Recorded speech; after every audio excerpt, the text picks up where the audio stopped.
Arc 6, The Corridor of Memories. Chapter 77, The Beacon of Counterattack.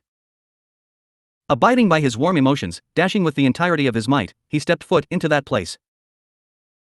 Opposite to his heart, sending out hot-blooded pulses within the depths of his chest, the outside air had become chilly enough to whiten his exhales, and within this glaciated world, he discovered the back he was looking for. His gaze plunged towards the slim, supple back, and his heart voluntarily came on the verge of bursting. Though affection lighted his chest, he narrowly managed to suppress his impulse.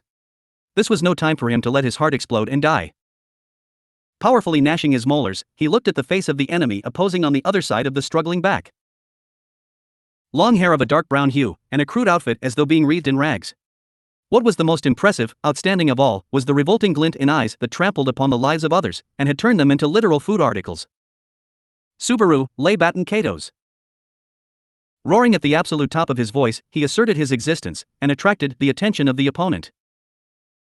Even gaining his attention for this singular moment alone was beneficial. Of course, there lay the possibility of his side sustaining equal blows, but it was nothing if it meant reducing the damage being inflicted upon her. With affection filling his heart as fuel, he could even fly in the sky right now. If that could increase our chances of winning, even slightly. Halting his feet before the frozen floor, he poured strength into his abdomen and glared at Lei. He maintained a watch at his movements with all of strength, and no matter what move should he make. Ah! Such preparedness of Subaru's was robbed and shattered by the amethyst eyes that suddenly turned backwards. His black eyes and her amethyst eyes intermingled with each other. The wave of emotions that appeared in her eyes at that instant was enormous, almost washing him away. Her eyes had always gripped his heart and sought to drown it within themselves.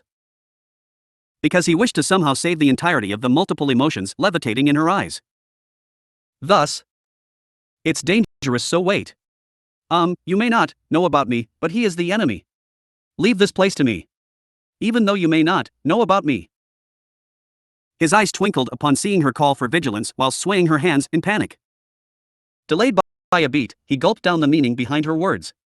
The memories of being told this very same thing were certainly present within him. At the same time, he comprehended the turn of events. And he truly thought that he was glad to have been the first one to reach this place. He knew what he ought to say, how he ought to call out to her. Furthermore, the thought of how he wanted to call out to her arose. Subaru, it's alright, Amelia Tan. Sorry for causing problems for you, for making you worry, for making you wait. Wielding those sentiments, though unbefitting for this place, he nodded whilst loosening his lips.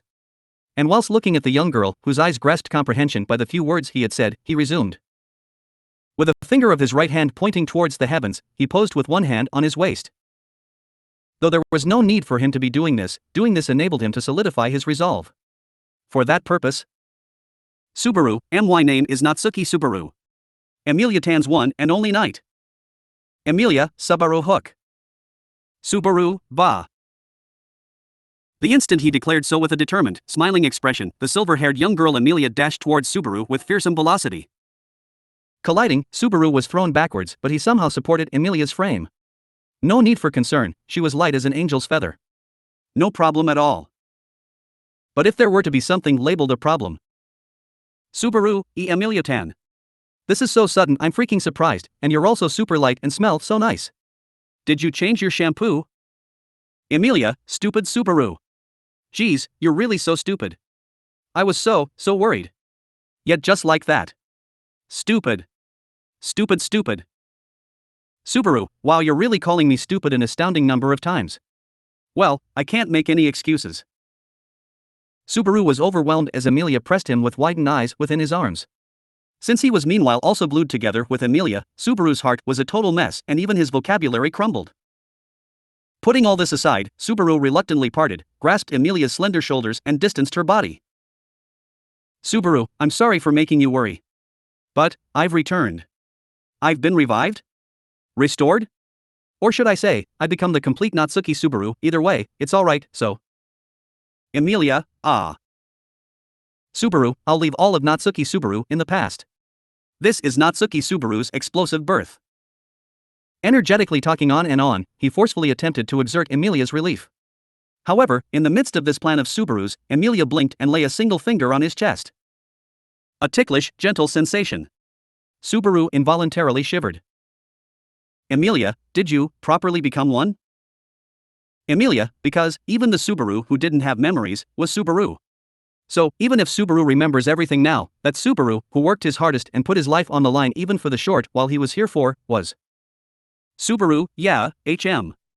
It's alright. Whilst touching his chest, Emilia affirmed Subaru's footsteps with faltering words. There existed a Natsuki Subaru who, due to the unification of memories, could be interpreted as having become one or even having disappeared, and a time wherein their hearts were touched by him also existed within them. Yeah, thus, it was simple. Subaru, the fact that I was within myself, and within Emilia-tan, certainly remains even now. So, it really is alright, Emilia-tan. Emilia, HM. Subaru, so please expect great things here onward from perfect Natsuki Subaru. With all the frustration piled up in this time of turmoil as the trigger, let's go towards a bright future. Emilia, sorry, I have no clue what you're saying. Emilia shook her head and responded, as Subaru smiled with a single finger upraised. This unkind attitude of hers was also so lovable and something he eagerly looked forward to. Subaru would prefer to spend countless minutes, countless hours, countless days just messing around with Emilia like this, but about time had enough of your moving conversation? Saying so, raising his voice and calling out to the timidly touching Subaru and Emilia, was the Sin Archbishop of Gluttony with a devious, malicious, vicious smile. But Subaru raised his eyebrows, in response to the fact that he did not launch an attack in this interval. Subaru, yeah. I didn't think you'd wait so conscientiously. Did you become contrite? You'll become contrite each you say, that would be outrageous too. It's just that, we are gourmet you see. From Oni-san's perspective that'd be what you call gourmet? As one who knows the delight of meals, wanting to be properly attentive to the setting of the table is what it's about. If the table is untidy then it's a killjoy. Isn't that right? Speaking of table manners difficult to apply practically, Lei laughed with a shrill voice in a strange and frivolous manner. Whilst listening to the ear-hurting voice of his laughter, Subaru gave a deep nod. And Subaru, I see, makes sense. I completely thought. Lei, completely thought? Subaru, that you got all afraid, considering how ugly of a shape your little sister was left in. Lei, Tsu. The next instant, Lei's expression completely changed from that of having a smile of leisure. His smile disappeared in an instant, what appeared instead was scorching rage. Abiding by that intense fury, Lei's body kicked the frozen aisle and plunged ahead in the blink of an eye. Lei, what would you know about our Louis Tsu? Subaru, I know nothing. I just arbitrarily had my body be entered by her. I have no idea what she was thinking, nor do I want to know. Seemingly truly possessing sentiments and love for his younger sister, enraged Lei's dagger inched closer towards Subaru. However, Subaru did not fear the approaching footsteps of death. Controlled by violent emotion, if Lei was not viewing anything but Subaru then that was precisely what he was aiming for. Emilia, I am also here, don't forget. Lei, ga, bgh Tsu. Accompanied by a brave voice, Emilia's beautiful, long legs drew an arc energetically rotating it to a large degree. She intercepted Lei's face as he plunged straight ahead. The instant of the direct hit, Emilia's ice battle technique ice brand arts activated and reinforced her toes, which were striking the enemy, with boots of ice as bonus. Emilia, you, Ria. Pouring strength into her fair leg, Emilia completely swung the leg which had struck the enemy's frontal teeth. Despite somehow defending against direct damage, Lei's petite stature was unable to withstand that force and was pushed away, as he slid on the frozen floor and landed towards the interior of the aisle. Emilia subsequently pointed her palm towards that direction, and the generated stumps of ice mercilessly pursued Louis's elder brother. Having collapsed, icicle dust then engulfed the aisle, seemingly succeeding in inflicting enormous damage onto Gluttony. Subaru, that did it. This was a mixed attack of my instigation and Emilia-tan's adorable intent to kill. Emilia, is that supposed to be a compliment? Subaru, it is a compliment indeed. The best. So cute. I want to marry you. Emilia, Mar. Geez, no messing around. With her cheeks slightly red, Emilia's reaction as she fixedly looked towards him was unexpected. He thought her refute would be more powerful, so the embarrassment rebounded onto Subaru as well.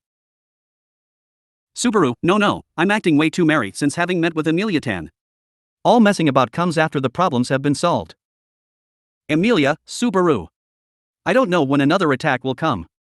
So don't let your guard down. Subaru, I know. Though I'd openly welcome it if this makes for his defeat.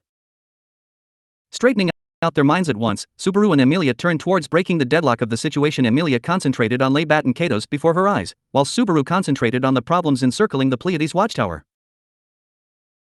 The 5 obstacles, even after Natsuki Subaru's identity problem had been solved, they still remained and exposed this watchtower and all of Subaru's comrades within it to hazard. But some conditions had changed. For example, the menace of the shadow that descended, as though symbolizing a time limit, swallowing the entire tower and bringing ruin to everything. If that was Subaru, if that is the penalty as the way I've imagined it till now. The event of the shadow swallowing everything was the reappearance of the catastrophe he had formerly encountered in the sanctuary as well. The story behind why that happened was because he had spoken to Echidna within the graveyard and had unburdened himself by telling her everything about return by death. If the happenings occurring in this tower were also of the same kind, then that shadow resetted everything in cases when return by death had been largely leaked outside. In other words, it was surely because Louis Arnab had been within Subaru. Now that Louis Arnab had been eliminated, and her existence had disappeared from Subaru's interior, there was around a 50% chance that Shadow would swallow the Pleiades watchtower. Hence he did not possess the option to rely on that and let the circumstances proceed slowly. Subaru, Emilia-tan. I have a plan. Emilia. Got it. Then, let's follow it. Subaru, I haven't said anything yet though. Subaru arranged the options in his mind and accordingly called out to her, and the next instant came Emilia's ready consent flying towards him without him having said a single word of explanation. Subaru was surprised, as Emilia said it's fine in response. Emilia, Subaru's plan must be one he came up with after thinking with all his might. I can trust it far more than having to think about a lot of things and coming up with an answer here. Subaru, damn it. Makes me so happy you'd say that. Scratching his head, Subaru powerfully stomped the floor as though in response to the faith that made him feel uneasy. Afterwards, Subaru pointed towards the interior of the aisle, the space filled with icicle dust. Subaru, for now, Emilia-tan, another shot at him. Emilia, I. With an explosive, dynamic sound, Emilia dropped the flow of ice onto the interior of the aisle. It would be great if this merciless strike made for the finishing blow for Lei, but that would be a dim prospect. In reality, Emilia spilled out a note saying as she widened her eyes upon the impact. Emilia, Subaru. The Sin Archbishop from earlier. Subaru, TCH, he's a tenacious bastard. But there should be no way he took absolutely no damage. When Emilia turned backward, Subaru understood from her expression that Lei had erased his form from the course of impact. He had gotten fed up of that tenaciousness, on the same level as that of a cockroach, but his characteristic of judging the situation to be unfavorable and ejecting accordingly was different from Pedalgius of aggravated diligence and tactless frankness, or Regulus who did not possess the word humility in his dictionary. Amongst the Sin Archbishops, Laybat and Katos had the greatest survival instinct. However, it was inconceivable that he would withdraw from the tower. Subaru, Emilia-tan. For now, we meet up with everyone else. We need to reallot the deployments of our personnel. Everyone needs to do their best or this situation won't be broken through. Emilia, right. But, is it okay if we let him escape like that? Subaru, I'll be honest, I would have preferred if the one from earlier would have finished him off, but having retreated once, Lei would surely make the best use of this time to catch up on his breath as well. In that case, it would be difficult to calculate the necessary time and certainty for striking Lei. Then they might as well prioritize plan movement in this situation and take custody of his life. Subaru, no need to worry, he won't leave the tower or anything. As he's stimulated a lot because of Louis. Because of his little sister. The misunderstanding Siscon bastard won't back down. Emilia, Siscon. Subaru, it means one who is affectionate to their younger sister. Though in their case, it'd be being affectionate to the little sister in a negative sense. At the very least, it did not seem as though Louis deeply loved Lei or Roy, her true elder brothers, very much on her end. To devote themselves for the sake of Louis without even knowing that, they were either pitiable victims or just role-playing maniacs intoxicated with that duty. However, ironically, only the unbending distorted ways of the Sin Archbishops could be relied on. Subaru, someone who can adapt to circumstances and flexibly change methods to deal with something, wouldn't become something like a Sin Archbishop in the first place. That was Subaru's Sin Archbishop evaluation, having unwillingly repeatedly come in contact with the Sin Archbishops. Hence, it was not easy to track down the dirtily living Laybat and Katos. Meanwhile, situation Subaru could not interfere with continued to head towards ruin. Before that happened. Subaru, Emilia-tan. We go where everyone is. Emilia, got it. But, I don't know where everyone is. Subaru, it is my duty, to Subanavi M. Natsuki Subaru Navigation System. Subanavi for short, referring to Sr. Leonis, he activated. Queer, deep emotions came to his mind upon the activation of the authority wherein coexisted familiar and unfamiliar sensations. Concentrating the whereabouts of his beating heart, he magnified everything within the close range of his radar with his beating heart at the center. That was close to sonar, which grasped the surroundings based on the reverberation of sounds. But, what he could feel was his comrades' warmth and fleeting lights, thus it was a restrictive sensation. However, that which specialized solely in feeling the existence of his comrades, rather than being an omnipotent might, was presently the authority of the most worth for Subaru. Figuring the location of those fleeting lights, Subaru lifted his face. Just as he had first hurriedly met up with Emilia, next, they shall prioritize meeting up with the members she had earlier enabled to run away. In other words, Subaru, first, we retrieve my cute partner. Froth the sensations being conveyed from Sr. Leonis, Subaru grasped large sections of the happenings occurring in Pleiades' watchtower. What he understood through the effect of the authority was, at maximum, the individual respective conditions of his comrades and a vague sense of distance with Subaru at the center. His comrades' fields of vision could be shared, but he could not grasp their state with clarity. But still, should they sustain an injury he could substitute for the injury, and should they be burdened with recoil, he could take over the recoil. That was the effect of Subaru's authority of greed, and various usages could be used for it. Emilia, Subaru, are you okay? You look pale. Subaru, yeah, I'm good. Well, I'm acting strong a bit, but I'm still alright. I can still work hard at this level. As they dashed through the aisle side by side, Emilia worried for Subaru whilst he let out a heavy sigh. Her voice, like a silver bell, and her amethyst eyes tickled his heart, and Subaru revealed his honest thoughts. It was agonizing. But he could still endure it. Those were his true thoughts. As pointed out by Emilia, Subaru's paleness was also of course due to the chaos that had unfolded with Louis in order to recover the memories. Mental abrasion is quite difficult to heal, and it is not an easy task to make a worn-down heart stand up again. But what was presently making Subaru suffer was a much more simple, clear cause. Ram's inferior physical form, because he had been preliminarily taking up the anguish she had always been experiencing on a normal basis. Subaru, taking up her wounds without permission, Ram is sure not going to be happy. It would never sit well with Ram, who actually possessed a strong sense of responsibility, to let others substitute for her own recoil. Should he propose to her saying, "I want to shoulder your pain together with you" at her face, she would simply laugh it off with a snort, and in the end stuff steamed potatoes in his nose. So, he shall arbitrarily shoulder Ram's inferior physical form. He shan't let her refuse. That is why. Emilia, Subaru. By the shattered angle of the aisle, as she saw clearly ahead, Emilia called Subaru. The meaning behind her call was known by Subaru, whose lion's heart was beating. The comrades that had escaped from the battlefield and taken distance, whilst Emilia preoccupied lay. The jet-black ground dragon, and the blue-haired young girl on its back. Holding its reins was her elder sister, possessing an identical face like two peas in a pod, and standing beside her was a little girl in a dress. Subaru, Beiko. Emilia, Beatrice. Beatrice, Huck, Subaru and a god-knows-who girl are here, in fact. Beatrice turned behind to look at Subaru and Emilia, who were energetically dashing towards them. Paying no heed to her astonishment, Subaru and Emilia reached her at almost the same time. At the same pace, he hugged and picked up the young girl as she shouted Wakya. Subaru, oh, Beiko. Beiko, you're so light. You're so cute. You've got such an intelligent look. Beatrice, wah. Emilia, look, Beatrice. Subaru remembered everything. Ah, wait, you still don't know who I am, isn't that right? But, Subaru remembered. That really made me so happy. Beatrice, wait, I suppose. Wait, in fact. It's like both a known occasion and an unknown occasion have arrived, so Betty's mind is all topsy-turvy, I suppose. Whilst being swung around, Beatrice was mutually knocked down by Subaru and Emilia's words, as she darted her eyes about in confusion. However, she immediately pointed her palm forward, making Emilia shut up, and Beatrice, Subaru. Subaru, yeah. Beatrice, do you, truly, remember everything, in fact? About Betty, about the time you've spent with Betty as well, everything?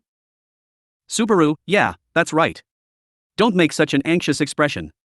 I remember everything, and if anything can just make up a lot of the stuff too. The historia of everything that happened and didn't happen between you and me. Beatrice, no need to make up what didn't happen, I suppose. Geez. Raised up in his arms, Beatrice sandwiched Subaru's face between her hands. Looking at the silent Subaru from an inch's worth of distance, Beatrice let out a deep sigh. Her eyes, with a peculiar pattern on them, subsequently quivered. Beatrice, truly, all Subaru does is swing Betty around, in fact. Subaru, the contract's condition was that I'd be a contractor who'd never let you get bored, after all. And, you said that I'm no Superman. Beatrice? Subaru, looking at it objectively, I'm pretty Superman ly, am I not? Closing an eye, Subaru winked and smiled at Beatrice. For an instant Beatrice widened her eyes at his response, but then immediately pouted. Beatrice, don't get carried away, I suppose. Subaru, let me get carried away. I'm the type who gets things done when I get carried away. Along with that? Glancing sideways, he noticed Ram standing there with a dazed expression. She narrowed her light crimson eyes and looked at Subaru with a piercing stabbing gaze. Subaru, ne-sama? Ram, that was quite the fast snowmelt, isn't it? Ultimately, a pointless fuss befitting a Barusu. Subaru, well, in essence, I guess it did last only for a day. Subaru couldn't do anything but smile wryly, upon it all being labeled as a pointless fuss. In reality, close to 20 deaths that Subaru had experienced, upon thinking of the mental recoil he had undertaken for the purpose of accepting them all as his own, it would be impossible to think that all of the happenings had been a matter of a single day.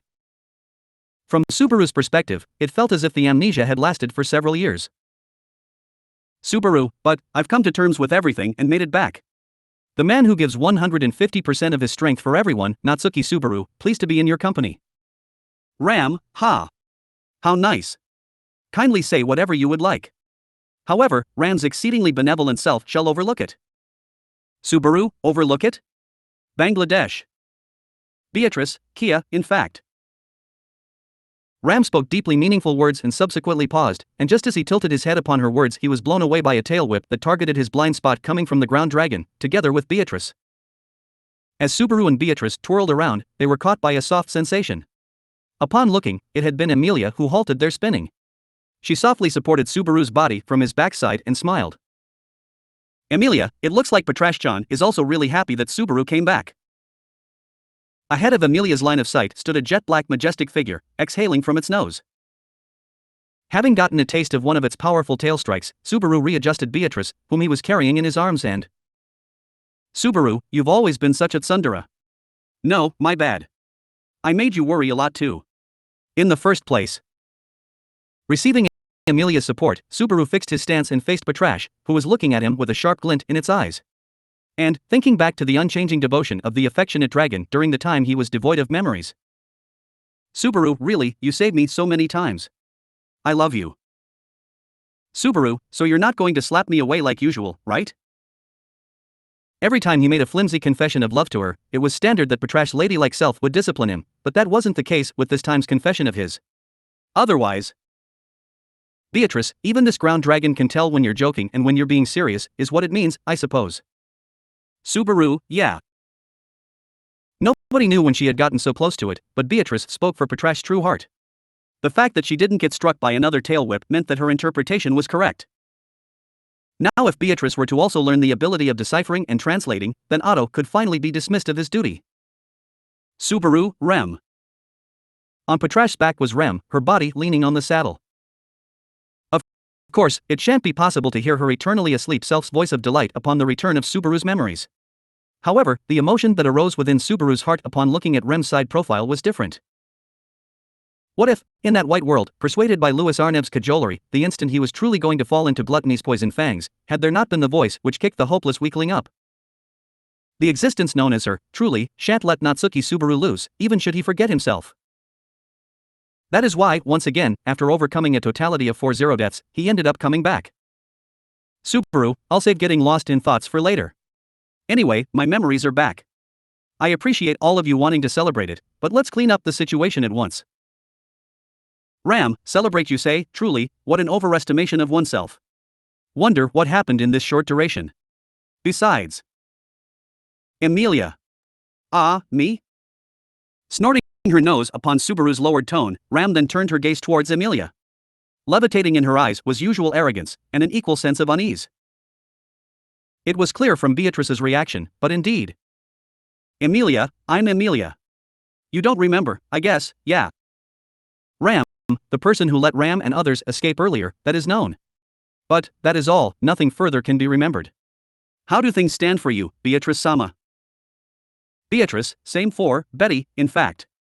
The effect of the authority of gluttony is what it is, I suppose. At Ram's assent, Beatrice identically lowered her face.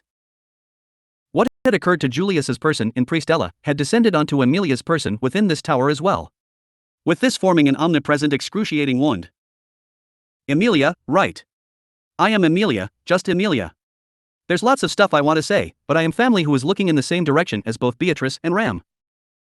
Emilia, if you can just understand that much, then for now, I will be fine. Ever since I got to know that Subaru remembered, I'm feeling really good. Emilia flexed the biceps of her fair arms, and stout-heartedly no, she was not merely acting strong, but truly seeming to fear nothing, smiled. Not only Subaru but Beatrice also came at a loss for words upon her exceedingly confident conduct. Unusually enough, even Ram widened her eyes, unable to suppress her astonishment. Emilia, huh? Did I say something weird? Subaru, well, rather than weird, it was super-duper cool. Scratching his cheeks, Subaru answered upon Emilia's slightly flustered reaction. Subsequent to Subaru's response, Ram said indeed and took a deep inhale. She steadily affirmed Emilia's conduct and...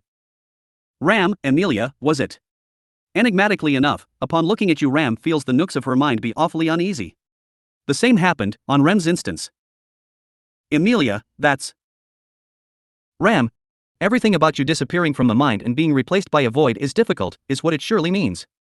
Though it is difficult to consider that Ram had someone like that other than Rem. Narrowing her eyes, Ram touched her head with a finger as though tracing Emilia's disappeared existence within herself. Her words made Subaru remember something out of place. Though Ram may say so, it was unmistakable for Subaru, who had been witness to the two's relationship from the sidelines, that she cherished Emilia. Although with the vanishing of those spans of time, it was only natural that it would not come to Ram's mind. However, Ram, the throbbing and aching of the mind Ram feels upon looking at you, is the answer for the relationship between you and Ram. So, rest assured. Ram dislikes remaining defeated. Emilia. The same goes for me. We're going to strike back, absolutely, no matter what. Ram, indeed, let the payback be 100 million times greater. Emilia, that many times. Subaru felt Emilia and Ram to be reliable, as the two exchanged fearless smiles. After all, originally, once the name was plundered, the victim drowned in isolation as all relationships around them collapsed. However, Emilia did not give in against isolation and managed to retain the core of her heart. Thanks to that, the collapse supposed to commence from her could not destroy the foundation of Subaru as well as that of Ram and the others. On top of that, Ram, Barusu, kindly give suggestions.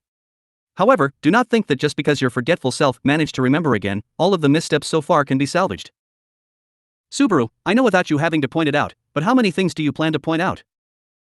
But, he was grateful that they were willing to be cooperative without having to be convinced.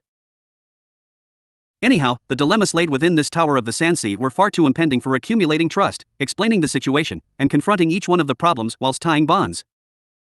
Hence, Subaru, let's obliterate this overeating festival. Those utmost worst three siblings started with the power of our bonds. Emilia, yes. Beatrice, naturally, in fact. Ram, ha.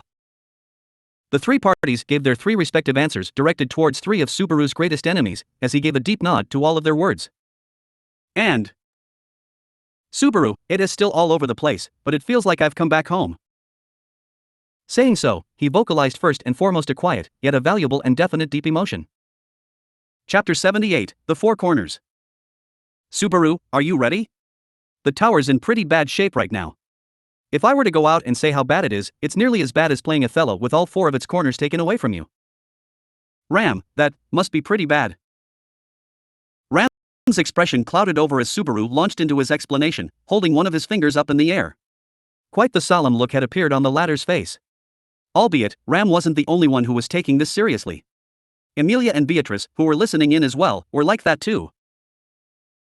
Othello, more commonly referred to by the name Reversi, was a board game in which two players competed on an 8x8 is equal to 64 board using black and white pieces. Naturally, this was knowledge Subaru had brought with him from his original world.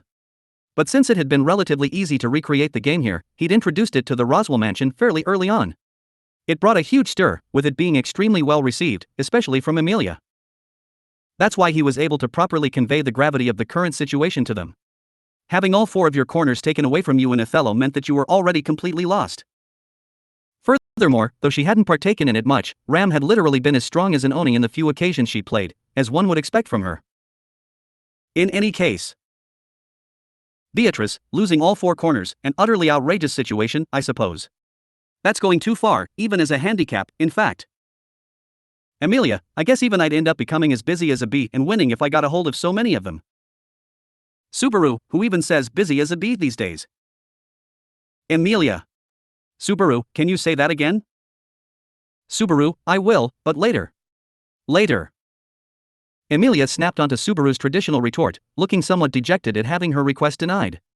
Although he felt a bit guilty seeing her like that, the flirting would have to wait until later, just like he'd said many times. Their first priority was to find a way out of the situation they were in. And for that, Subaru, the 4 corners. They're the 2 gluttonies inside the tower, as well as the swarm of witch beasts they've called with them. Also, it pains me to say this, but our companion. Oh yeah, I guess it's sorta debatable if I can call them that. Everyone. Subaru had been about to mention the 4th corner, but for a split second he'd faltered on what to say next. Namely because not even he had come up with an answer that would both be simple to understand and properly describe the woman who unintentionally stood in their way as the 4th corner. He wasn't so distant with her to call her an acquaintance. That, and their connection wasn't weak enough to be called bitter enemies either. But, did they share enough of a destiny such that he could call her a companion? At the very least, he could perhaps leave it at them having sort of like a clueless, but very much unsanctioned teacher and student relationship. Still, how did Amelia and the rest of them view her? But, as Subaru fell prey to his hesitation. Amelia, you said companion, right? What's happened to Shala? Subaru. Amelia. Subaru? Subaru, no, it's nothing. That's right, I do mean Shala. Subaru immediately acted like nothing was up and nodded back at Amelia. It hadn't been just her, Beatrice and Ram also hadn't seen anything wrong with how Amelia had recognized her. The way they perceived her had been the same as Amelia, regardless of whether they had memories of the latter or not. In other words, it served as proof that they viewed Shala as someone friendly to them. Subaru, was I being an idiot? Yeah, of course I was. Stumbling over the obvious was a bad habit of Natsuki Subaru. Yet, he would reflect hard on things, leveraging them so that he could give it his all, and this was one of his strengths. A compliment for each time he put himself down. Ideally, he would give himself 100 for each time he did. That much would do. Though the true ideal would be giving himself 10,000 compliments without putting himself down even once. Subaru, anyways, about Shala. Well, before that, do you remember the tower rules? The ones that mustn't be broken. They were explained before, right? Ram, yes, they were. We can't leave without completing the trials, we can't break the rules of the trials, we can't disrespect the libraries, we can't damage the tower. I think those were all the violations. Subaru, yeah, precisely. Subaru snapped his fingers at Ram after she'd readily laid them out. Then he pointed down at his feet and swung his arm around, indicating the entire tower. Subaru, so, with those rules. The 4th corner shows up when one of them is broken. I don't know which one specifically, but one of them will. Then, after that. Ram, she'll bare her fangs at us, just like she said. How annoying. Ram, assuming her typical pose with her arms crossed together, batted one of her eyes shut as she imagined the worst. Shala's insane combat prowess was well known to Subaru, of course, considering he'd gone through many loops where she'd killed him. But other than him, the rest of them were also well aware of it after they'd been showered by sniper fire from afar, back in the Sandsea. Beatrice, that vapid girl is quite strong when she uses those things of hers, I suppose. Even if we're better off than before, where we couldn't do a thing due to being attacked from afar, it's not going to change the fact that things are going to get grim if she turns into our enemy, in fact. With their arms folded, both Beatrice and Ram frowned, their brows wrinkling up. The fact that they were so quick on the uptake was a huge help, since he could cut down the time he spent explaining. From all those sullen faces, it was only Amelia that raised her hand. Her face, which was the cutest in the whole wide world, was still free of wrinkles. Amelia, but we'd be going up against Shala, no? Can't we somehow persuade her by talking to her? Shala's super attached to Subaru, so if he tried his hardest, maybe. Subaru, I'd love a peaceful resolution to this, but getting Shala to the negotiating table seems like a tall order. In regards to her being attached to me, I guess nothing about that's changed, in a broad sense. Ram, meaning she's going to be primarily targeting you, Barusu. The fact that she's got her targets narrowed down is going to be extremely useful. It could be perceived as her targeting the weaker members in their camp, but regardless, Subaru agreed with Ram's thoughts. Rather than facing a situation where they wouldn't know who'd be targeted by the enemies indiscriminately lurking in the tower, it would be easier to come up with a plan of counterattack that involved having Subaru recklessly targeted. So, putting the issues they were facing in a nutshell. Beatrice, the four corners are the two gluttonies, their swarm of witch beasts, as well as Shala, who'll come to attack us, I suppose. Subaru, though two of these corners are already being dealt with. All thanks to Biko taking command. During the time Subaru had spent cowering in the Teijida library, the smart and adorable Beatrice had taken everyone with her in turn, and got them busy dealing with the damage that had struck the tower.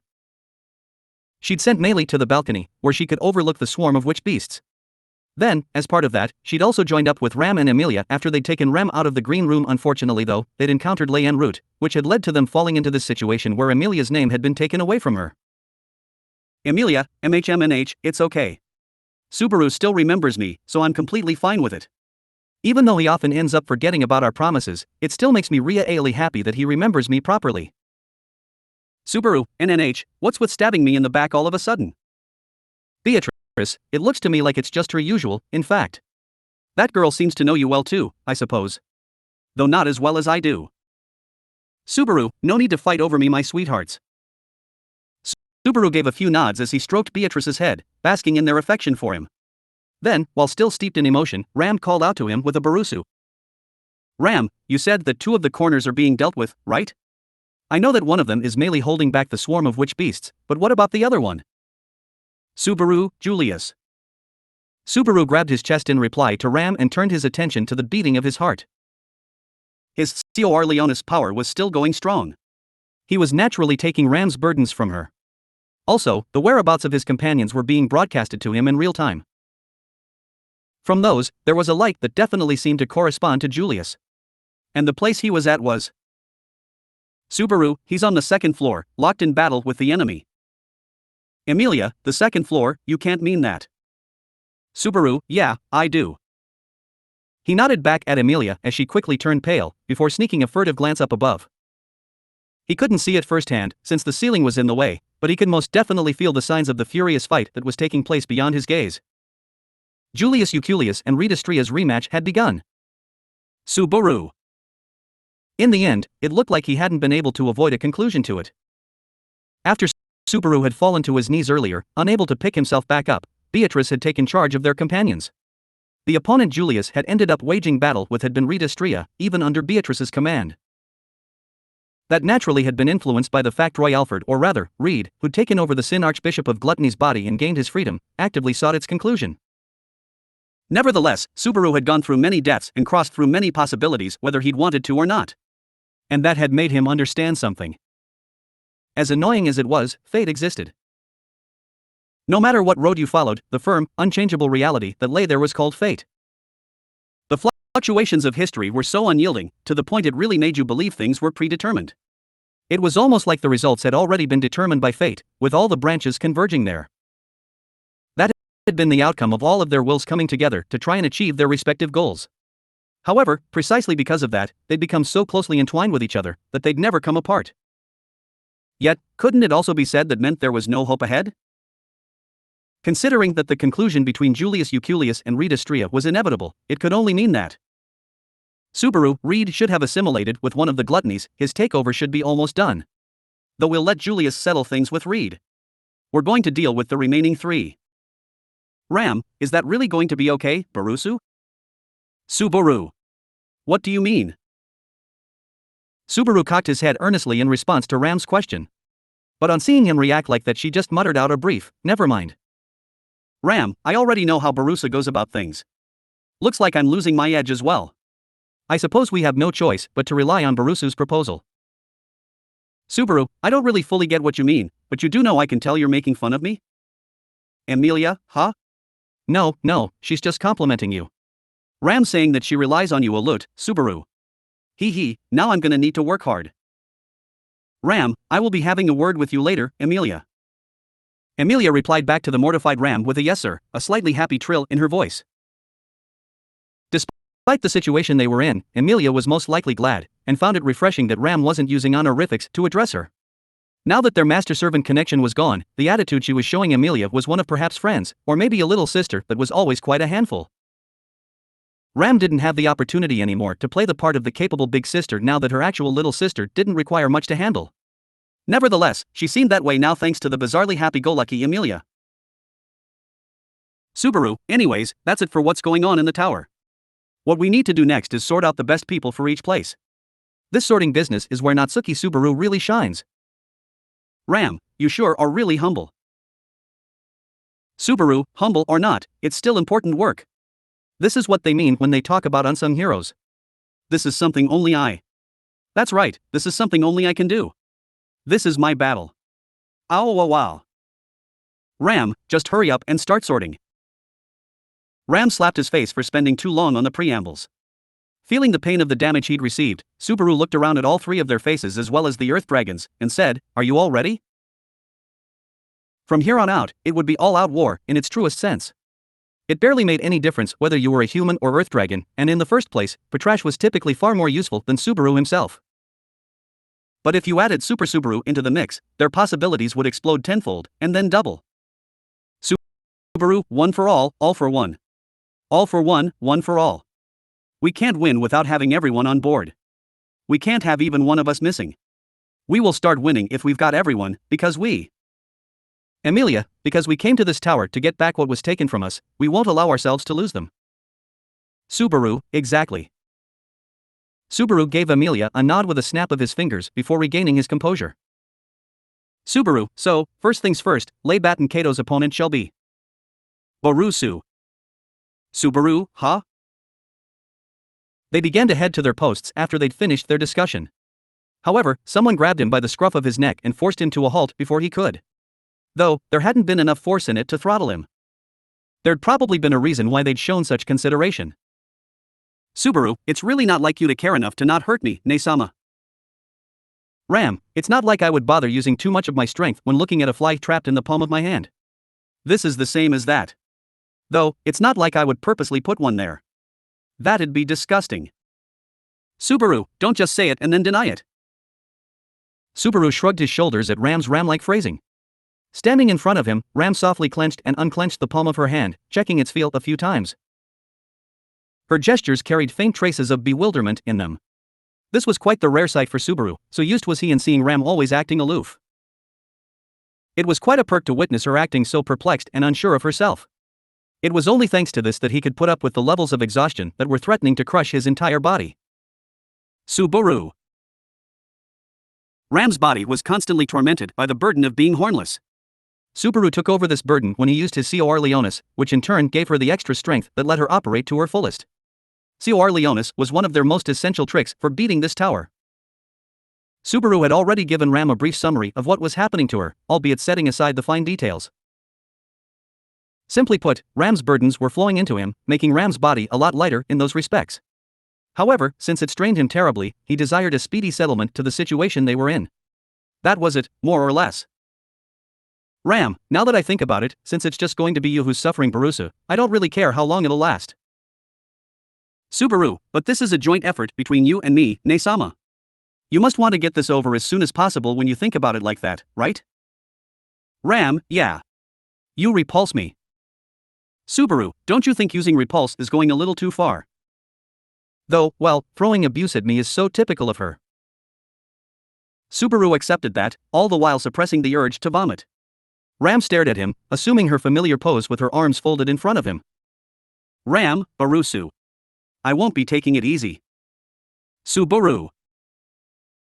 Naturally, the more Ram moved using the full capabilities of her body, the greater the burden he would need to take, acting as its counterbalance. Even so, if he wanted to keep Ram in this state, he'd need to be prepared to take on all of that extra burden. Just her standing there breathing was already plenty to make him groan. And that was just the pain she experienced in her typical daily life. Subaru, Ne-sama, is too kind, huh? That was how the still sleeping Ram would frequently assess her. He hadn't really gotten it back then, but now he finally understood what she'd meant. If he were to let himself preface it in typical Ram fashion, it'd be something like, "That's how Ram goes about things." "Ram, Barusu?" "Subaru, it's nothing. Definitely don't take it easy, of course. I can tell whether you're in serious mode or not by how much pain I'm in. What torture it is." "Ram, so, you're saying your plan is the kind where the better I feel, the more you'll suffer?" "Subaru, I feel like I've just handed the switch to the nukes to the one person I shouldn't have." Then again, if Subaru was going to hand over the switch to the nukes to one of his compatriots, Ram was the only one he'd consider for it. "Subaru, Otto would be a good bet as well, if not for the fact I'd worry he'd probably slip and accidentally push it. You're the most reliable in the sense of who'd use it properly, Nesama." "Ram, ha. Flattery will get you nowhere. Listen, take good care of Emilia and Beatrice-sama. I don't care what happens to you, Barusu, since I know you're always a mess whatever the case." "Subaru, yeah, I know. And about Rem. Ram, the one who cares the most about Rem in this world, is me." Ram declared that as if she were stating a matter of course. Her crimson eyes narrowed as Subaru's breath was taken away by the sheer intensity of her words. "Ram, let's just say that it's enough that you, in your own Barusu-like way, are the person who cares about her the second most in the world. Leaving it at that shouldn't unsettle even a single hair on Rem's head." "Subaru, yeah, or it'd make me want to die." Ram turned her back on Subaru after they'd exchanged their feelings. There were probably so many things that she wanted to say, words that she wanted to leave him, but she'd quickly changed her attitude, putting an end to them there. That was truly how Ram went about things. "Ram, kindly take care of yourself as much as possible, Barusu. Otherwise, if you die, you won't be able to see Rem again." "Subaru, yeah, love you too." Subaru likewise replied jokingly to Ram's facetious concerns. And so, Subaru watched her run off into the distance saying nary a word, before then planting his feet firmly down onto the corridor and regrouping with Emilia and Beatrice who were waiting for him. "Subaru, sorry to keep you waiting. Let's head out as well." "Emilia, yeah, let's do that. Will Ram be okay?" "Subaru, yeah, most likely, she's Ram after all, so she'll be fine. If I told her to do something really dumb, there'd be no way she wouldn't have said anything about it." "Beatrice, you've gone and put a lot of trust in Ram again, I suppose." "Subaru, I trust you just as much, and on top of that, I love you way more. Don't pout." Beatrice puffed out her cheeks as if she were saying, "I'm not pouting, in fact." Subaru took her outstretched hand and then looked over at Emilia, standing by his side. He wondered if she was worried about Ram going out on her own, however, her face in profile looked only slightly anxious. "Subaru, Emilia-tan?" "Emilia, no, it's nothing. I just find that really reassuring." "Subaru. Coincidence as it may be, I actually feel the same." Emilia's words didn't really have any foundation to them, but for Subaru her words served as a great boost. Their expectations far surpassed their anxieties. It was far more reassuring to have someone you could entrust, rather than have someone trusting in you. You could better face up against what lay ahead by believing, rather than clinging. Though it wasn't like they'd solved any of their problems yet. "Subaru, it's only natural to believe in your companions, what's more, you can believe in yourselves relying on them as well. Now's the clearest our view's gotten ever since we came to this sand-filled tower. Beatrice, that look of yours, it's my favorite kind of Subaru, I suppose." Beatrice looked at Subaru, who'd encouragingly taken over things, and gave him an audacious smile. And then at Beatrice's comment, Emilia brought a hand to her lips with a hee, causing Beatrice to point out Emilia's reaction with a "what's up with that," in fact. Emilia shook her head and then spoke up. "Emilia, it doesn't look like you remember, Beatrice, but I was thinking the exact same thing as you." A huge creature was caught by its hind legs and savagely swung around before being smashed against the walls and floor without relent. This creature, that was on the receiving end of these monstrous, unfathomable blows, let out a hideous wail. A cacophony grated through the air that sounded like the wails of countless babies. Caw. What was letting off those wretched cries was a repulsive, bizarre-looking witch beast one, which in accordance with his own knowledge, Natsuki Subaru had called the centaur. However, that girl who'd been well acquainted with this kind of witch beast had once called it by a different name. The Hungry Horse King. The Hungry Horse King, caw. The Hungry Horse King's massive body was hurled away, causing it to somersault through the sand tower's balcony. Having been knocked about by the impacts, the king of the sand sea instantly picked itself back up with flames spewing from its mane. Its human upper half brought forth two swords wreathed in flame. Using this completely un-witch-beast-like dual-wielding sword art, the Horse King tried to fire off a scorching red blow at the being that had been piling on attacks at it. However, a white ray of light pierced the hungry Horse King as it tried to swing its swords of flame, its fiery mane billowing. The impact caused this massive creature to falter back a fair few steps. However, it withstood it. It had withstood it. And just like that, the Horse King stepped forward again, preparing to launch its counterattack. But the very next moment, the white ray of light exploded inside its body. The ray of white light turned into a plethora of white rays that shot out of the Horse King in all directions from the inside out. No matter how resilient a creature was, it could not escape death if all of its vital organs were destroyed within. The hungry Horse King was no exception to this rule as it brutally perished to the white rays of light. The slaughter of the woman who'd been behind its death, Shala, didn't stop there. Swinging her braided brown hair about, Shala powerfully kicked off the floor and leaped across the balcony floor. With light coming from her outstretched hands, she grabbed a hold of two enemies that were obstructing her path. They were witch beasts that had lizard scales over their ape-like bodies. From there, the light coming from her hands welled forth. If Subaru would have seen her blow, he would have probably dubbed it a pile bunker. The heads of the two monkeys she'd grabbed by the face were obliterated by the white light she'd shot, not even giving them a chance to fight back. She followed up by spinning around on the spot and using her long legs to knock down the monkeys that were bounding towards her. Her toes slammed into their faces, whacking them down to the floor with their heads caved in. The stage where the battle between Shala and the witch beasts was taking place was the fourth floor of the Pleiades watchtower. Although the outer wall balcony was built hundreds of meters above the ground, there were quite a few witch beasts there that had wings, or could easily climb the wall. She shot down the ones climbing one by one, the balcony soon becoming a sea of blood. Shala. Even after carrying out so much carnage, Shala wasn't the least bit out of breath. The total number of witch beasts that were swarming towards the Pleiades watchtower was so massive that it'd be pointless to count them. However, the fact that the tower hadn't succumbed to their avalanche was in no doubt thanks to her overwhelming fighting strength. Even so, the precarious equilibrium that Shala was keeping was about to. Shala. Shala, GHHHHHHH. A shrill voice called out her name, but she didn't answer back. With her face contorted in pain, she grabbed a winged witch beast that was flying towards her and smashed it down at her feet. She followed up by piercing it with a white ray of light, giving bloom to flowers of red midair, successfully putting an end to its pursuit. However, the state Shala was in didn't change as she drove them away. She clutched at her own face and stamped her feet down onto the floor. Through the gap between her fingers, her large pupilled eyes were beginning to split apart and pulse a brilliant red. Her compound eyes were making their appearance, meaning Shala was transforming. Shala, someone broke a rule. With her face covered by the palm of her hands, she met the looming witch beasts in this destitute state. She fought off their attacks with her long legs, pulverizing their bodies with sharp back kicks. This is bad. She's at her limit. Melee. How's it looking on your end? Melee, it's exactly how it looks. I've got my hands full dealing with these flying young'uns. If my naked one Isan becomes unable to fight too, we'll definitely be running short of hands. Guess so. This is looking fairly grim. Gazing at Shala's anguish was a girl with wavy light purple hair sporting a bleak look on her face, Anastasia, or rather, Echidna, who was currently borrowing her body. Standing beside her was Melee as well. Her dark blue ponytail was swaying about as she somehow kept the scales tipped in their favor by using her divine protection.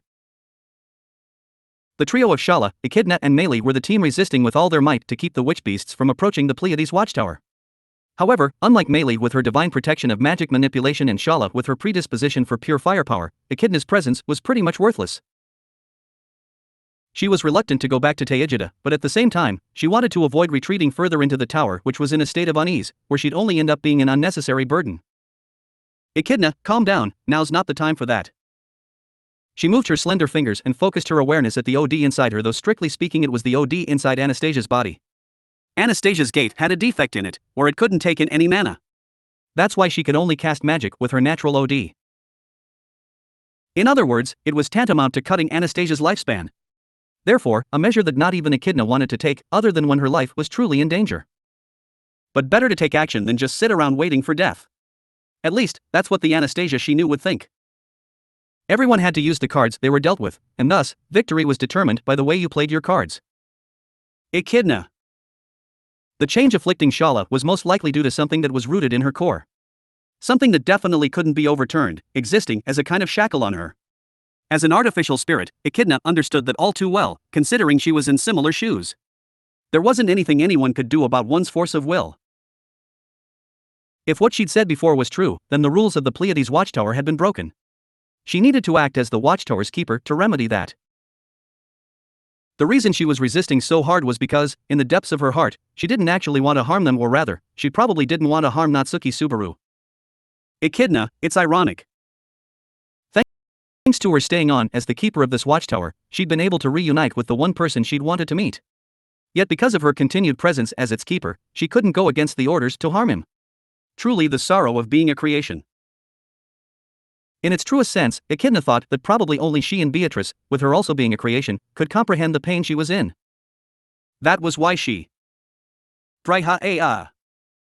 Echidna caught a glimpse of the silhouette of a person leaping out from the corridor that led from the balcony to the tower, letting out a vigorous yell. Her eyes mutely widened in surprise, her breath taken away from her. Subaru felt shocked the moment he'd leapt out onto the balcony, witnessing the differences between what it usually looked like and now. He immediately realized that a fierce battle was taking place here. Subaru. The fourth-floor balcony had turned into a sea of blood, with countless witch-beast cadavers scattered about. This best seat in the house, where you could enjoy an unbroken view of the sand sea, was now dyed in blood thanks to the countless witch-beasts ceaselessly charging at it. If left unchecked, they'd get into the tower and mayhem would ensue.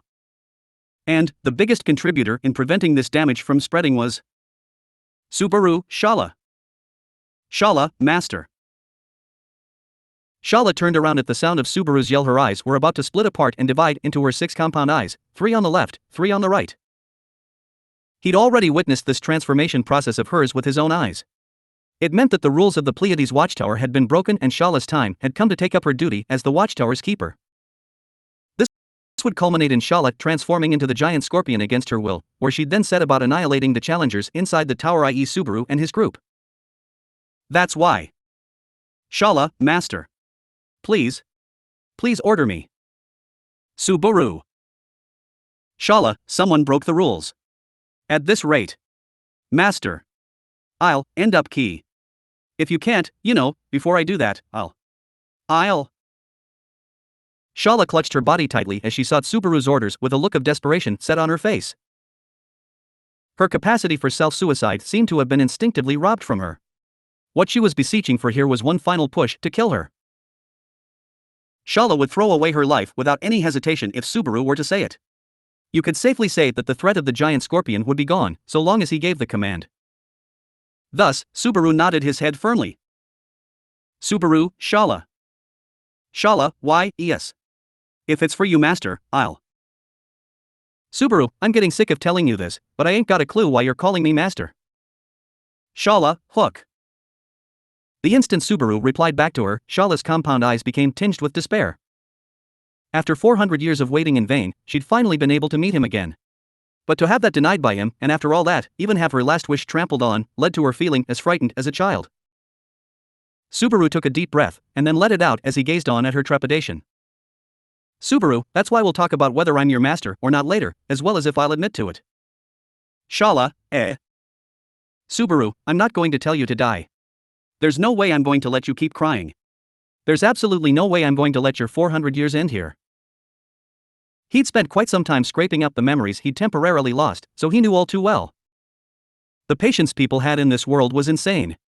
400 years they'd spend waiting in earnest for someone. He really needed to drag out these people they wanted to meet, even if it meant grabbing them by the scruff of their necks. Subaru, I'll just do it myself. As if I'm going to willingly do what someone else tells me. Bring it on, oh inevitable fate. Shala. Subaru raised his fist up above him while he firmly declared that, leaving Shala speechless. Yet at the same time, the unbearable urge going on inside her seemed to be about to burst. But, at least in that precise moment for her, that which mattered weren't the rules of the tower or the explosive urge to swell up from within. Shala, master. I love you. Such it would seem were her emotions of uncontrollable love she held for the person she'd longed for all these 400 years.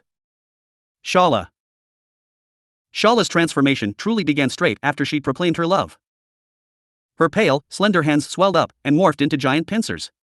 Her feminine, voluptuous body burst open, scattering flesh and blood which then formed back, like the rewind on a tape, remolding her body anew. A jet-black shell grew there as her bright red compound eyes glared down at the world. Her many legs pierced into the floor, and so the warden of the sand tower was completed. Shala, ka. The foreboding figure of the giant scorpion let out a shrill warning cry at the rule breakers who'd violated the tower rules. The first thing its compound eyes settled on was, ironically enough, the black-haired young man that the previous version had obsessed over. It aimed at him, ready to unleash its devastating blow. Hi-ya-ya-ya. Yet a thunderous flying kick drove into the giant scorpion's body from the side. The kick carried a tremendous amount of power, enough to lift the giant scorpion's huge body up from the floor and blow it back. It hurtled across the stone floor, collecting witch beasts on its way, before flying off the edge of the balcony out into the skies over the sand sea. However, the giant scorpion wasn't going to just do nothing about it. She hurriedly thrust her outstretched stinger into the wall of the watchtower, tossing its massive body up, twisting its body midair as it desperately tried to get back to the balcony. Subaru, Morak. A single chanted word was what prevented it from making its way back. This direction-imbued mana interfered with the reality around them, bringing about effects into the world that wouldn't normally occur on their own. This time, its effect had been to block the giant scorpion's return. The scorpion was caught by a gust of wind as it desperately tried to land on the balcony. Its body was swept back by the sandy breeze, sending it far off trajectory. How strong a turbulence would it have to be to blow away the scorpion's colossal body? It was utterly massive, weighing at least several hundred kilos. Though, things weren't like it seemed. Morak was a kind of magic that changed the gravity of its target. To put it briefly, it was quite natural that its body had ended up unable to move as it normally did, considering it now weighed as much as a speck of dust. That's all there was to it. Shala, ka. The giant scorpion let out a pained cry before being thrown back once again from the balcony. It quickly swung its stinger in an attempt to snipe those in the tower, having given up on getting back. But that came a step too late. Melee, Hanamagura-chan. The girl's imposing command gave way to a rush of blows that hurtled towards the giant scorpion as it blew away in the breeze. Witch beasts, with what seemed to be bird feathers sprouting from them and most of their heads morphed into a horn, dove towards her. One by one, they shot themselves straight at the scorpion's shell. And although they didn't damage it, they were still able to push her further and further away with each impact, keeping her away from the tower. Shala. Even as great of a scorpion as she wasn't going to be able to shift her body weight around without something to support her. Just like that, after the wind had blown her away, the magic was cancelled, making her fall head over heels towards the ground. They were hundreds of meters up from the ground, but she wasn't the kind of opponent who'd be done in by something like that. Though, it sufficed as a means for buying time, thus he would make use of this brief reprieve. Subaru, Melee. Echidna, Natsuki-kun. You've pulled yourself together, yeah? Echidna looked up with a frown as Subaru rushed over to her. Then, with a pensive look adorning Anastasia's face, she continued her words. Echidna, have you perchance gotten your memories back? Subaru, this is going to save me a lot of time. Though how did you know? Echidna, it's obvious. Otherwise Beatrice wouldn't be sporting such a proud look next to you. Echidna jerked her chin at Beatrice, who was looking rather smug as she held Subaru's hand. Indeed, it was plain as day that Beatrice's mood had lifted for the better. Plus, the fact that she couldn't hide this show of emotion of hers was really lovely. Of course Echidna's insight was superb as well, make no mistake about that. Following from it, she shifted her gaze to look behind Subaru at Emilia who'd given the giant scorpion a flying kick earlier. Echidna, and this girl I don't recognize is. Subaru, it's due to gluttony's authority. She's a victim to it, just like Julius is. They're all forgotten, other than by the person themselves. Her name is Emilia. My tough yet adorable princess. Echidna, I appreciate you getting me up to speed so quickly. Even so, the tower, both inside and outside, is an utter mess. Would you mind if I were to ask you what we're going to do about it?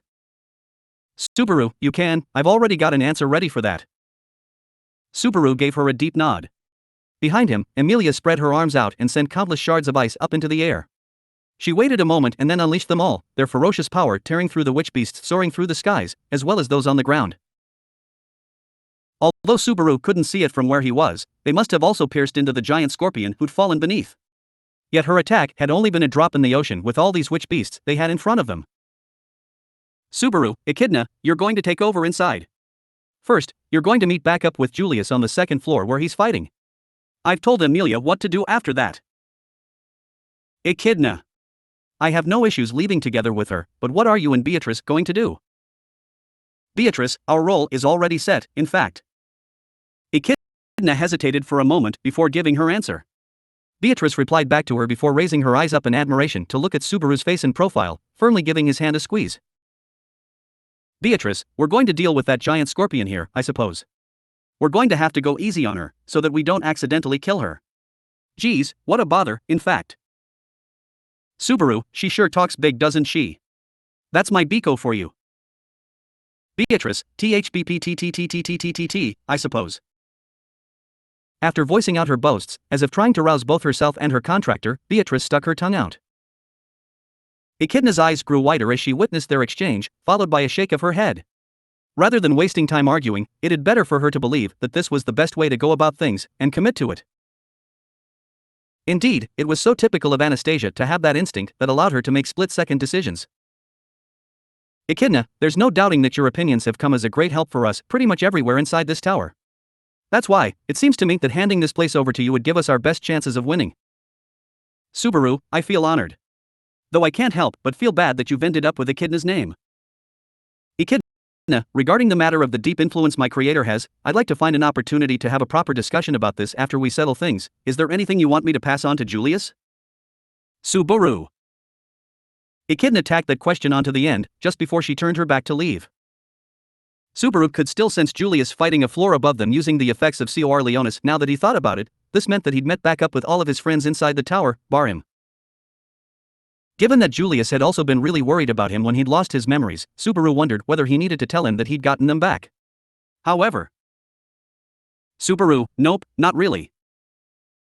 He had no words that he needed to tell Julius Euculius, who lay locked in combat with Redistria.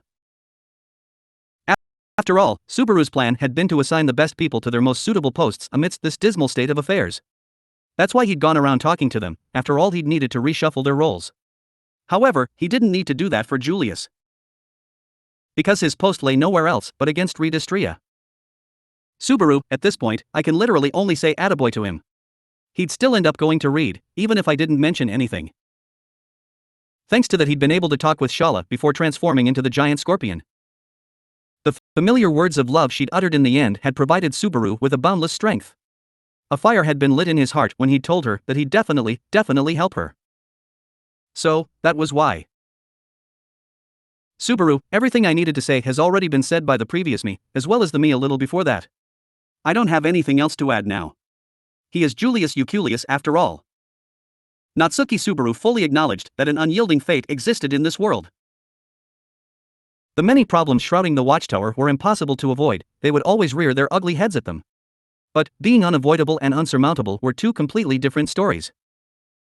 If it was fate for Redistria to stand against Julius, then what came beyond that was also inevitable. The one who was going to slay Redistria reborn was Julius Euculius. Echidna. I see. I'll just tell him as it is then. Subaru, oh wait, there is something. Since everyone's having a hard time here, tell him to hurry his ass and settle things there, then come give back up to the others. Subaru waved at Echidna as she began to rush off to her duties with a strained smile on her face. After seeing her off, he turned towards Amelia, who was busy cutting down a pair of witch beasts with a sword of ice, over by where Echidna was heading to. Subaru, Amelia-tan. It's going to be just as we discussed. I'm counting on you, Amelia-tan. Amelia, leave it to me. You're the one who mustn't die here, Subaru. Subaru, of course I won't. Amelia's words were only natural, however, they'd made Subaru raise his fist, feeling more overwhelmed than usual. He didn't want to die. The reason for that remained unchanged, but now he had more of them why he needed to avoid it at all costs. The dangers of returning by death in this situation were nigh unspeakable. If his restart point hadn't changed, then he'd go back to the stage before he'd separated Louis Arnab, along with her witch factor, from himself. As for what kind of trouble that would bring, neither he nor anyone else could know. Would Louis vanish from Subaru's body, or not? The Hall of Memories lay somewhat out of the normal scheme of things, so he didn't know whether it would avoid the effects of his return by death. Everything was so unclear. So, that meant, Subaru, this time, we're going to settle things here. Following Subaru's affirmation, Amelia grabbed a hold of Echidna and left the balcony. The girls would be going to their respective field of battle, and likewise, so would Subaru and his group. Meili, what now? All of that sounded like gibberish to me. Any chance you could explain things to me properly? Meili had been patient and not interrupted his conversation with Echidna. But she'd called out to him when she'd noticed that only he and Beatrice had remained on the balcony. Subaru gave her a thumbs up and flashed her a devilish smile, showing all of his teeth. There had been only one reason why Subaru hadn't called out to Meili in these last moments like Julia's: she was already in her ideal field of battle. Subaru, I'm sorry Meili, but you're going to be joining us. Me, you and Biko are going to be holding down two of these corners, the giant scorpion and the swarm of witch beasts. Meili, that's really not much of an explanation. Beatrice, she's coming, in fact. He didn't have the time to give Meili a more detailed explanation as she gave a swing of her braided hair with a puff of her cheeks. The very next instant, a massive creature jumped up from the outer wall of the tower, onto the balcony, as if in response to what Beatrice had said. The creature had a jet-black shell, red compounded eyes and ferocious-looking pincers. Subaru, so, you're a 400-year-old hikikomori, yeah? Subaru let out a quick sigh before nimbly picking Beatrice up from his side, and snuggling her into his arms. Then, along with Meili who'd rushed over to join them, they came face to face with the giant scorpion. Faced with their enemy who was still silently glaring at them, he gave a small smile. Subaru, this is a hikikomori showdown. Her over there clocks in at 400 years, whereas us two over here clock in at 401. Meili, isn't 402 more correct when you count all three of us? Subaru, in other words, we're gonna win. Beatrice, I don't get what any of this means, other than the part you said about winning, I suppose. Held within his arms, Beatrice shouted at Subaru and Meili for joking about together. And just like that, surrounded by just the right amount of tension, he glared at the giant scorpion and let out a sigh. Now things had shaped up to become his foreseen matchups. All that was left now. Subaru, I'm seriously counting on you, Emilia-tan. You're the key to everything. The battle against the four corners enclosing the Pleiades watchtower had officially begun. End of chapters 77 and 78, The Beacon of Counterattack.